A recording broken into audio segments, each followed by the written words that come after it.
Super tasty and super yummy egg recipe share చేస్తున్నారండి. ఎంత బాగుంటుందో చెప్పలేను. చాలా చాలా యమ్మీగా ఉంటుంది అనమాట. సింపుల్ గా అయిపోతుంది, బట్ రుచి మాత్రం అద్భుతంగా ఉంటుందండి. డెఫినెట్ గా ట్రై చేసి చూడండి. మీకు ఈ వీడియో నచ్చితే కనుక లైక్ చేయండి, షేర్ చేయండి, కమెంట్ చేయడం మాత్రం మర్చిపోకండి. ఇంకా రెసిపీలోకి వెళ్ళిపోదామండి. ఫస్ట్ మనము మిక్సీ జార్ లోకి ఒక 2 టమాటాలు ఈ విధంగా క్యూబ్స్ లో కట్ చేసుకుని అది వేసేసుకుంటామండి. తర్వాత ఒక 5-6 జీడిపప్పులు యాడ్ చేసుకుంటాము. తర్వాత ఈ క్వాంటిటీ అల్లం ముక్కలు వేసుకుంటాము. ఒక 7-8 వెల్లుల్లి డబ్బులు వేసుకుని విధంగా గ్రైండ్ చేసేసుకుంటాము. ఇప్పుడు బాణాలు పెట్టేసుకుని 2 టేబుల్ స్పూన్ ఆయిల్ వేసుకుని 1 టీ స్పూన్ జీలకర్ర, ఒక గుప్పుడు కరివేపాకు వేసేసుకుని అది ఫ్రై అవుతుండగా 2 ఆనియన్స్ ని చిన్న ముక్కల్లో కట్ చేసుకుంటామండి ఫైన్ గా. అది యాడ్ చేసేసుకుని ఆ నూనెలో కాస్త ఫ్రై అవనిస్తాం అనమాట.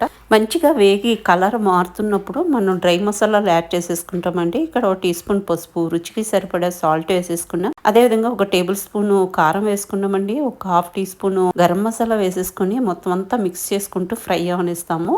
ఇది ఫ్రై అవుతున్న